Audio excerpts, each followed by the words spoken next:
हम लोग जो है किसके बारे में पढ़ रहे थे, हमारे लक्ष्य, अधिकार और कर्तव्य के बारे में, है ना। Our goals, rights and duties के बारे में। अब जो है इसमें पढ़ते पढ़ते हम लोग क्या पढ़े थे, फंडामेंटल राइट्स के बारे में पढ़े थे ना। आइए, मौलिक अधिकार कौन कौन है, तो समानता का अधिकार, है ना, धार्मिक स्वतंत्रता का अधिकार, शोषण के विरुद्ध अधिकार, संस्कृति शिक्षा संबंधी अधिकार, विचार अभिव्यक्ति की स्वतंत्रता, संपूर्ण सम्मेलन की स्वायत्तता, ठीक है, समुदाय और संघ की स्वतंत्रता, आंदोलन करने की स्वतंत्रता, ये सब है ना, आंदोलन कर सकता। आगे बढ़िए। उसके बाद जो है संवैधानिक उपचारों का अधिकार, स्वतंत्रता का अधिकार, ठीक है, निवास की स्वतंत्रता, हमको कौन कौन स्वतंत्रता है, आजीविका और उपजीविका या कारोबार की स्वतंत्रता। तो इसमें हमने देखे कि स्वतंत्रता के बारे में दिया हुआ है और ये फंडामेंटल मौलिक अधिकार है, कोई दिक्कत भी, और ये स्वतंत्रता है। चलो अब आ जाओ, आगे बढ़ते हैं। आज हम लोग पढ़ेंगे कौन, मौलिक कर्तव्य। तो इसमें क्या लिखा हुआ है, यदि किसी भी व्यक्ति के साथ इन अधिकारों से वंचित किया जाता है, मौलिक अधिकारों से, तो वह न्यायालय में जा सकता है, न्यायालय की मदद ले सकता है। चलो, मौलिक कर्तव्य कौन है, फंडामेंटल ड्यूटीज़। फंडामेंटल ड्यूटीज़ के बारे में आज हम लोग पढ़ेंगे। हमारा संविधान नागरिकों के केवल मौलिक अधिकार ही नहीं बताता है, बल्कि यह भारत के नागरिकों के मौलिक कर्तव्य भी बताता है। तो केवल अधिकार ही नहीं बल्कि कर्तव्य भी बोलता है कि आपका ये कर्तव्य है। हमें देश और समाज के प्रति अपने कर्तव्यों का पालन करना चाहिए। तो कौन कौन से हमारे कर्तव्य हैं तुम्हारे, ठीक है। तो संविधान में लिखित मौलिक कर्तव्य कौन कौन हैं। पहला है संविधान के नियमों का पालन करना और राष्ट्रध्वज, राष्ट्रगान व राष्ट्रध्वज का अपमान करना। तो क्या है, पहला सबसे पहला है संविधान में जो हाँ भाई, राष्ट्रध्वज राष्ट्रगान का सम्मान करना। तो पहला जो है तुम्हारा वो संविधान के ही रूप में है कि संविधान में जो भी नियम लिख दिया गया है उसको पालन करना है, ठीक है। दूसरा जो है राष्ट्रध्वज व राष्ट्रगान का सम्मान करना, कोई दिक्कत भी।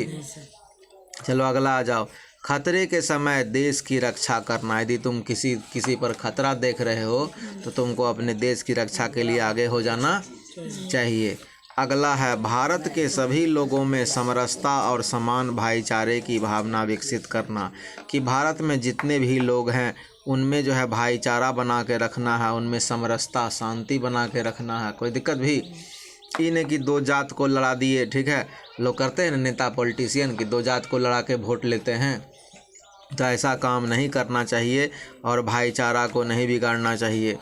तुमने देखा ना कि यूक्रेन पर हमला हुआ तो रूस यूक्रेन में युद्ध चल रहा ना, तो यूक्रेन का नागरिक निकल गए देश की रक्षा करने के लिए, निकले ना, तो वो ट्रेनिंग लेके। उसी तरह से हमारी देश की रक्षा हमको जब ज़रूरत पड़ेगा हमको हमारा करना उसका अनिवार्य है, कर्तव्य है हमारा करना। उसके बाद समरसता बना के रखना, भाईचारा समाज में। उसके बाद क्या, हिंसा से बचना और सार्वजनिक संपत्ति को सुरक्षित रखना।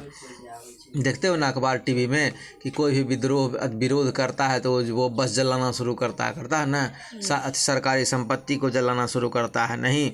या तुमको पब्लिक प्रॉपर्टी जो भी सरकार का है सबको क्षति पहुंचाता है, नहीं। ये आपका काम है कि हिंसा के समय क्या बोलता है, प्रॉपर्टी को क्षति नहीं पहुंचाना है। अगला चलो, अपने देश के प्राकृतिक पर्यावरण की रक्षा करना, कि तुम्हारे पर्यावरण आसपास जो भी है कहीं कूड़ा कचरा नहीं फेंक देना बाहर में। इन्हें चॉकलेट का खाए और रैपर फेंक दिए बाहर, या और कुछ। इन्हें प्लास्टिक का कम से कम उपयोग करना, प्लास्टिक का इन्हें दुकान में हमको नहीं भी काम है, अपना थैला लेके जाइए, ठीक ना। और जो है प्लास्टिक दुकानदार से कम मांगिए कि नहीं, क्यों, क्योंकि तुम प्लास्टिक का इस्तेमाल करोगे उसको फेंकोगे कहाँ, वातावरण में ना, और वो यदि जलेगा तब भी जो है हानि को पहुंचाएगा और नहीं जलेगा तब भी हानि पहुंचाएगा, कोई दिक्कत भी। तो जो है प्लास्टिक, ये वातावरण का कोई भी हिफाजत, पेड़ नहीं काटना, हरा पेड़ नहीं काटना, ये सब वातावरण की पर्यावरण की का रक्षा करना हमारा कर्तव्य है, हमें करना चाहिए। चलो, देश की गौरवशाली परंपरा का महत्व समझना व इसके संरक्षण में सहायता करना। देश का जो गौरवशाली परंपरा रहा हमारा सब दिन से इतिहास, उसका रक्षा करना। और यदि उसके खिलाफ कोई बोलता है, उसको समझ में नहीं आता, तो उसको समझाइए कि हमारा देश जो है गौरवशाली रहा है। आज न पूरे विश्व में जो है तुमको तो फैल गया है प्रजातंत्र, लेकिन सबसे पहले प्रजातंत्र का जनक यानी फादर कौन है? भारत है ना। भारत लिच्छवी वंश में सबसे पहले विश्व में यहाँ पर तुमको जो है सो तुमको जो है सो तुम मतलब क्या होता है, तुमको डेमोक्रेसी प्रजातंत्र था ना।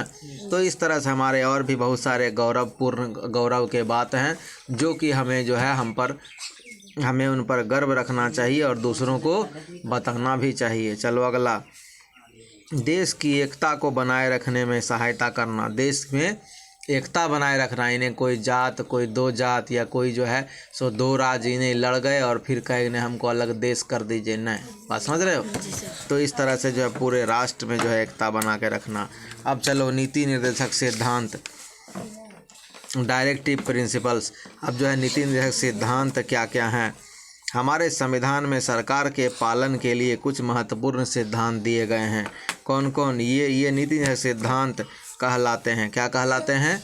नीति निर्देशक सिद्धांत, जिसको कि सरकार को पालन करना चाहिए, जिसको कि सरकार को पालन करना चाहिए। ठीक है, चलो अगला में आ जाओ। सरकार को पालन करना चाहिए अगले में।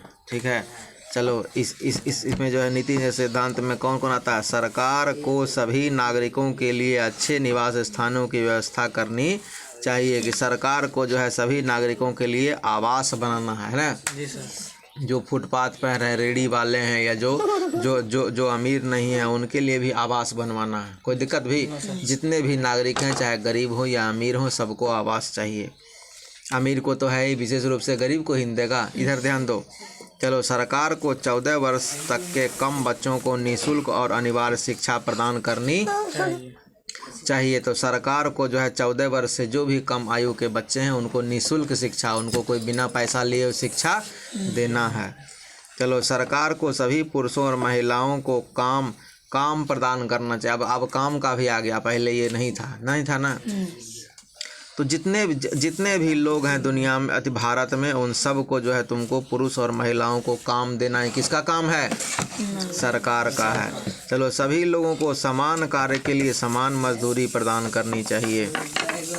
ये नहीं कि एक आदमी को मजदूरी मिल रहा है कुछ और एक आदमी को मिल रहा है कुछ और दोनों काम एक ही कर रहा है, नहीं। सबको समान काम के लिए समान मजदूरी।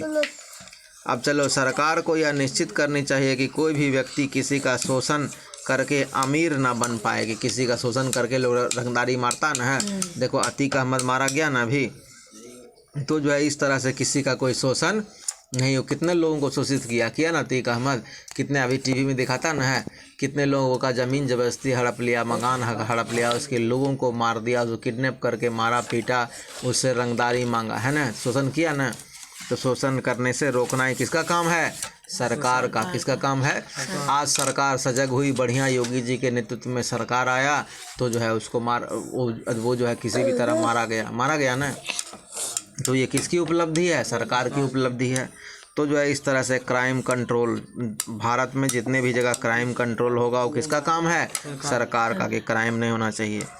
सरकार को अनुसूचित जातियों, अनुसूचित जनजातियों, दुर्बल आय वर्गों के अर्थ संबंधी हितों की अभिवृद्धि करनी चाहिए। तो क्या करनी चाहिए? जितने भी अनुसूचित जाति के लोग हैं, अनुसूचित जनजाति के लोग हैं, या कमज़ोर हैं, दुर्बल हैं, है ना, उनके लिए जो है तुमको उनका पेट कैसे भरे, उनका अर्थोपार्जन कैसे हो, उनको जो है आमदनी कैसे बना रहेगा, इसके लिए वो काम करते रहने का काम किसका है? सरकार का। किसका काम है? सरकार का। चलो अगला आ जाओ। सरकार को राष्ट्रीय महत्व के स्मारकों, इमारतों, स्थानों को संरक्षण देना चाहिए। अगला जो है सरकार का काम क्या है? कि जितने भी इमारत हैं सरकारी महत्व के, ठीक है, स्मारक हैं, उन सब का हिफाजत जो है सरकार को करना उसका काम है। उसका यदि नहीं किया तो गड़बड़ है, कोई दिक्कत भी। तो ये था हमारा जो क्या है नीति निर्देशक सिद्धांत, ये सरकार के लिए है। और मौलिक कर्तव्य किसके लिए है? देश की जनता के लिए, जो भी भारत के नागरिक हैं। कोई दिक्कत भी? तो तुम आज मौलिक कर्तव्य समझ गया और नीति निर्देशक सिद्धांत भी समझ गए? ठीक है, चलो कल के क्लास में हम लोग आगे फिर देखेंगे। कोई दिक्कत भी? चलो आज के लिए इतना ही।